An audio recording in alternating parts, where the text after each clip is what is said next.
এতদিন সরকারি স্তরে এই রথযাত্রাগুলিতে কয়েকজন ট্রাফিক পুলিশ পাঠিয়েই সরকার তার দায়িত্ব শেষ করতেন।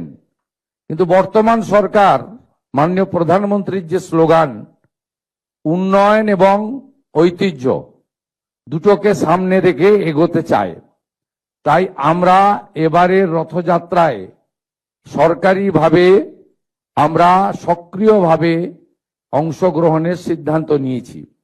মুখ্যমন্ত্রীর সাথে সাথে আমার হাতে তথ্য সংস্কৃতি দপ্তর রয়েছে। এই দপ্তরের মাধ্যমে আমরা পশ্চিমবঙ্গের ৭৫টি ঐতিহ্যবাহী রথযাত্রার যে মেলা হয়, মিলন উৎসব হয়, সেখানে আমরা সেবা কেন্দ্র স্থাপন করার সিদ্ধান্ত নিয়েছি। তথ্য সংস্কৃতি দপ্তরের পরিচালনায় এই সেবা কেন্দ্রগুলিতে পুণ্যার্থী এবং যে সমস্ত দর্শকরা আসবেন ভক্তমণ্ডলীকে ন্যূনতম পরিষেবা প্রদান করা হবে রাজ্যের ৭৫টি জায়গায়। এতে পুরসভা, জেলা প্রশাসন, জেলা পুলিশ এবং সংশ্লিষ্ট রথযাত্রা কমিটিকে যুক্ত করে আমরা করছি। আমরা যে সমস্ত রথযাত্রাগুলি দশকের পর দশক ধরে হয়, প্রাথমিকভাবে এমন প্রায় ৬০টি রথযাত্রা কমিটিকে আমরা ৫ লক্ষ টাকা করে সরকারি সহায়তা আজকে প্রদান করব। এটি আমাদের অংশগ্রহণ। এক্ষেত্রে প্রথম বছর তালিকা তৈরিতে কোনো যদি ত্রুটি থেকে থাকে আপনারা ক্ষমা সুন্দর দৃষ্টিতে দেখবেন। আগামী দিনে তথ্য আপনারা যদি তথ্য সংস্কৃতি দপ্তরের আধিকারিক তথা জেলা শাসকদেরকে জানান, আগামী দিনে আমরা ত্রুটিপূর্ণ তালিকা তৈরি করার চেষ্টা করব। কিন্তু এটি একটি শুরু, এটা অনেক দূর যাবে। আজকে যে বৃক্ষটি রোপিত হলো রথযাত্রাকে কেন্দ্র করে, আগামী দিনে সেটা ময়ূরীয় পরিণত হবে।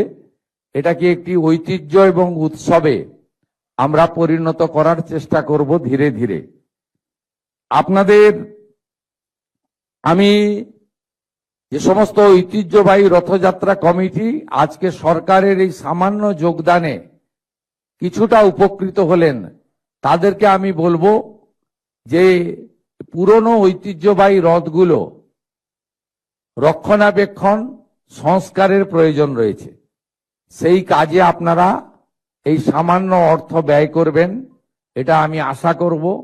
অনেক জায়গায় বিশেষ করে কাঠের নির্মিত রথগুলিতে সংরক্ষণের প্রয়োজন রয়েছে। আমি দুটি একটি জায়গা থেকে খবর পাই, অতএব সেটাতে আপনারা করবেন। ভবিষ্যতেও সরকার এই ক্ষেত্রে তার হস্ত প্রসারিত করবে।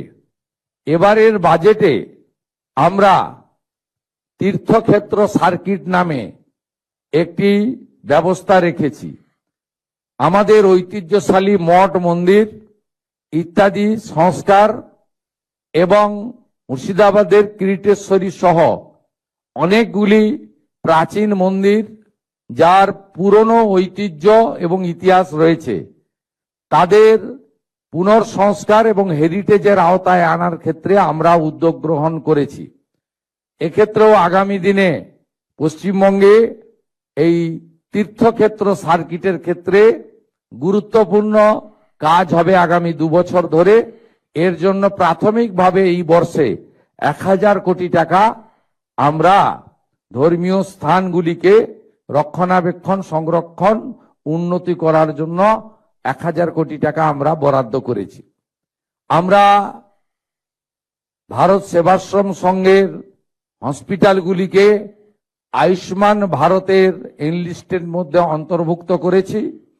আমরা রামকৃষ্ণ মঠ ও মিশন পরিচালিত বিভিন্ন বিদ্যালয়, বিশ্ববিদ্যালয়, কৃষি বিদ্যালয়, তাদের যে কিছু প্রস্তাব ছিল সেই প্রস্তাব আমরা গ্রহণ করেছি। স্বামী বিবেকানন্দের যে জন্মস্থান সিমলা, সেখানেও আমরা একটি ৫ কোটি টাকা কর্পাস ফান্ড তাদেরকে দেওয়ার সিদ্ধান্ত নিয়েছি। কারণ ওই ক্ষেত্র আমাদের কাছে পুণ্যভূমি, সেই পুণ্যভূমিকে রক্ষণাবেক্ষণ করার ক্ষেত্রে তাদের সমস্যা হচ্ছে, সেক্ষেত্রেও সরকার কিছুটা এগিয়ে এসেছে। বলতে গেলে অনেক সময় লাগবে, আমি দীর্ঘ বক্তব্য রাখবো না। আমি আপনাদের সকলকে রথযাত্রার অভিনন্দন জানিয়ে আরেকটি ঘোষণা দিয়ে শেষ করব। এবারে শ্রাবণ মেলা, শ্রাবণ মাসে জলযাত্রীরা যান। আমি ভারতবর্ষের বহু রাজ্যে দেখেছি সরকারিভাবে এই যে আস্থার একটি বড় পরম্পরা, তাকে কিভাবে সরকার সহযোগিতা করে। আমরা এতদিন ধরে এই রাজ্য বঞ্চিত ছিল। আমরা এবারে শেওড়াফুলি থেকে তারকেশ্বর যাওয়ার পথে প্রতি 5 কিলোমিটার অন্তর অন্তর সেবা কেন্দ্র স্থাপন করছে সরকার, এবং তারকেশ্বর ধামে আমরা প্রায় 15 কোটি টাকার কাজ করছি ওখানে আমাদের বাবা ধামকে সাজানোর জন্য। আমরা 3টি ক্ষেত্রকে বিশেষভাবে এই জলযাত্রী যারা শ্রাবণ মাসে যাবেন বেছে নিয়েছি। একটি জলপাইগুড়ি জলপেশ মন্দিরকে কেন্দ্র করে, একটি ভুটান সীমান্তে আমাদের জয়ন্তী এলাকাতে, আর একটি তারকেশ্বরে। এখানে শ্রাবণ মাসে পুলিশের সহায়তা ক্যাম্প, টেম্পোরারি মেডিকেল ক্যাম্প এবং তাদের রিফ্রেশমেন্টের জন্য জল, ওআরএস এবং নানা ধরনের স্বাস্থ্যসম্মত যে সহযোগিতা করা দরকার সেগুলো, এবং রেস্ট প্লেস, বিশ্রামের জায়গা। যেহেতু শেওড়াফুলি তারকেশ্বর প্রায় 30 কিলোমিটার, অত্যন্ত লম্বা পথ, আমরা সেই ব্যবস্থাও করেছি। এর বাইরেও শুনলে খুশি হবেন, আধ্যাত্মিক চেতনার এই ভূমিতে আমরা সরকারি হেলিকপ্টার থেকে যারা জলযাত্রী যাবেন শ্রাবণ মাসের প্রত্যেকটি সোমবার তাদের উপরে পুষ্পবৃষ্টি, গোলাপ বৃষ্টি করারও সিদ্ধান্ত গ্রহণ করেছি, যদি আবহাওয়া পারমিট করে।